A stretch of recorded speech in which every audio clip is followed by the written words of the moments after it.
Kim Liên bị thương khi cứu tôi lại không đến bệnh viện thăm cô ấy, chỉ vì cha cô ấy nghĩ tôi là tai họa, muốn tôi tránh xa con gái ông ấy. Và tôi được cô tiểu thư giàu có đối xử tốt với tôi, cho đến khi Kim Liên xuất viện đến tìm tôi đã đối xử lạnh nhạt với cô ấy một cách tàn nhẫn. Điều này khiến bạn bè khác ngỡ ngàng. Béo ơi, tôi biết cậu muốn nói gì, cậu nghĩ tôi vô tình vô nghĩa phải không? Nhưng nếu tôi không làm như vậy, thì cậu nói tôi nên làm gì? Kim Liên và Ngọc Trinh, tôi phải làm tổn thương người nào đó mà. Béo liếm đôi môi khô rang, ánh mắt lướt qua Ngọc Trinh vài giây. Anh cũng rất khó xử phải không Tòng ca? Chuyện này tôi không thể giúp anh được. Nếu gặp trường hợp tương tự trong tương lai, tôi sẽ giả vờ không thấy điều đó. Nói xong, Béo lắc đầu thở dài rồi vào nhà bếp. Chính lúc này, Ngọc Trinh hỏi, Võ Tòng, anh có phải thật sự ham mê tài sản của nhà tôi nên mới chọn tôi không? Nói thật đi, tôi cũng thấy sự thay đổi của anh gần đây quá lớn, khiến tôi cảm thấy lạ lẫm. Nếu cô trải qua những điều tôi đã trải qua, sẽ xảy ra sự thay đổi tương tự, điều đó không thể tránh khỏi. Đúng thế. Vậy từ giờ trở đi, chúng ta có thể trở thành đôi tình nhân thật sự chưa?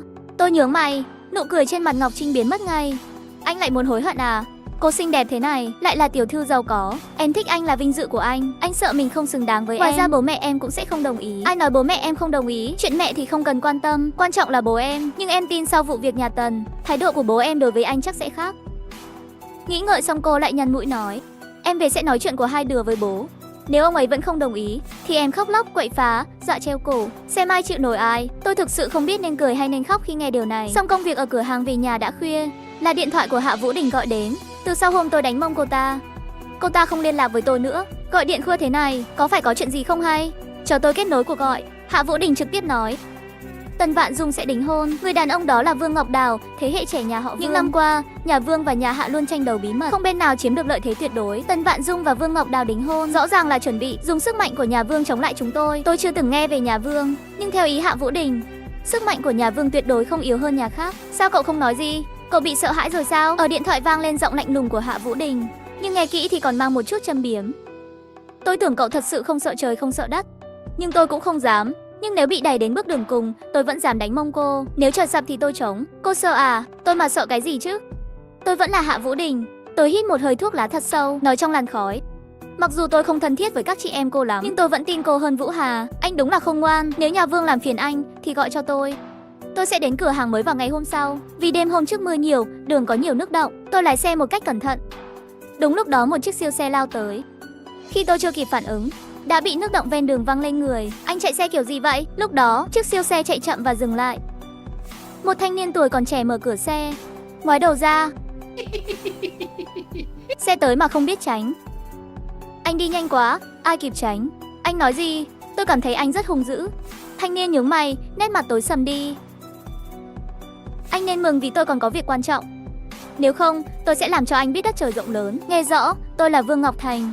Nếu anh có ý kiến gì, bất cứ lúc nào cũng có thể tìm tôi. Nói xong Vương Ngọc Thành lái xe đi. Tôi bỗng nhớ ra, tối qua Hạ Vũ Đình gọi cho tôi nói, chị gái của Tần Cối là Tần Vạn Dung sắp cưới. Phía đằng trai là thế hệ trẻ nhà Vương tên là Vương Ngọc Đào, còn thanh niên bây giờ tên Vương Ngọc Thành. Hai cái tên chỉ khác một chữ. Có phải hắn cũng là thế hệ trẻ nhà Vương? Tôi thở dài để bình tĩnh lại. Tôi quay về nhà để thay đồ. Không ngờ khi vừa vào cửa, điện thoại reo lên. Tôi vội mở điện thoại ra, là cuộc gọi của Kim Liên. Có chuyện chẳng lành xảy ra ở công ty ba tôi rồi. Nghe đến đó, tôi thấy tim mình như muốn nhảy ra ngoài. Cách đây 1 tiếng đồng hồ, một tài xế của công ty đi vận chuyển thảo dược xuống quê, bị trượt đường dốc, cuối cùng lao xuống vực từ một khúc qua gấp. Khi tìm thấy tài xế, người đã không còn. Tài xế này là anh em họ Sa của quản lý phòng vận chuyển, và hiện tại, quản lý này đang dẫn đầu một cuộc náo loạn tại công ty. Mục đích Kim Liên gọi điện cho tôi là muốn tôi qua xem tình hình một chút. Máy, tôi lập tức bắt taxi đến công ty của Trần Hải. Khi đến ngoài công ty, tôi thấy vợ chồng Trần Hải bị một nhóm công nhân vây quanh. Trong số đó, một vài người còn cầm gạch đá. Gia đình nạn nhân cũng ngồi dưới đất khóc lóc không ngừng. Hiện trường rất hỗn loạn. Ông Trần, không phải là chúng tôi vô lý. Trời mưa to như vậy đi xe đã không an toàn, mà ông vẫn phải cử người đi lấy hàng ở quê. Bây giờ xảy ra chuyện thì ông phải chịu trách nhiệm hoàn toàn. Lời anh Hồ nói rất đúng. Thực ra mối quan hệ của Tiểu Trương với chúng tôi cũng rất tốt, người tính cách cũng tốt. Bây giờ xảy ra chuyện rồi bỏ mặc thì họ sao sống được? Anh nói xem cách giải quyết thế nào. Hôm nay vụ việc này phải giải quyết ngay, nếu không chúng tôi cũng xin nghỉ việc hết. Lương thấp mà còn phải đối mặt với nguy hiểm tính mạng. Chúng tôi đi đâu cũng kiếm được cơm ăn. Chúng tôi đâu nhất thiết phải bán mạng cho ông đâu. Con người chứ phải trâu bò đâu. Ông Trần, lời nói của họ cũng không sai. Dưới sự kích động của anh Hồ, những công nhân kia cũng hăng hái theo. Mọi người im lặng một chút, trước hãy nghe tôi nói. Không ai có thể ngờ sự việc lại xảy ra như vậy. Tiểu Trương là nhân viên của công ty chúng tôi, do đó tôi tuyệt đối không trốn tránh trách nhiệm. Số tiền bồi thường là bao nhiêu tôi sẽ bồi thường đủ. Khi Trần Hải nói như vậy, tâm trạng các công nhân cũng ổn định hơn. Quản lý Hồ chỉnh lại kính trên sống mũi. Một tia sáng lóe lên trong con người. Lý Lý, tôi thấy sự việc đã xảy ra rồi. Phải đối diện với những gì cần đối diện, vì giám đốc Trần đã nói rồi. Tôi nghĩ chúng ta xử lý như vậy được rồi. Em cần bồi thường bao nhiêu? Gọi giám đốc Trần chuyển cho em, sớm lo liệu việc hậu sự cho Tiểu Trương, để người chết yên nghỉ đi. Theo tuổi thọ thông thường thì Tiểu Trương cũng chưa phải già, vì vợ anh ấy cũng mới chỉ hơn 30 tuổi. Trương Hóa chết thảm quá, lại còn quá trẻ. Tôi tuyệt đối không đồng ý nếu không có 3 triệu, mặc dù chết rất anh hùng, nhưng phụ nữ mở miệng liền đòi 3 triệu, cũng có phần đòi hỏi quá lớn so với thực tế. Tôi thấy số tiền bồi thường này cũng hợp lý, nhưng đó chỉ là tôi nói mà thôi, phải có sự đồng ý của giám đốc Trần mới được. Nói đến đây, Hồ quản lý quay lại nhìn Trần Hải. Vẫn lo lắng nói, giám đốc Trần, anh xem. Lúc này Trần Hải cũng rất trầm ngâm, Quách Phương cũng bất lực. Hồ quản lý, 3 triệu có phải quá nhiều không? Nói thật, hiện tại tôi cũng không rút ra được nhiều tiền như vậy. Giám đốc Trần, trước mặt mọi người ông vừa hứa, dù phải bán tài sản cũng sẽ bồi thường cho gia quyến. Sao giờ lại đổi ý rồi? Nói thật 3 triệu nghe có vẻ nhiều, nhưng đó là một mạng người mà Tiểu Trương còn rất trẻ.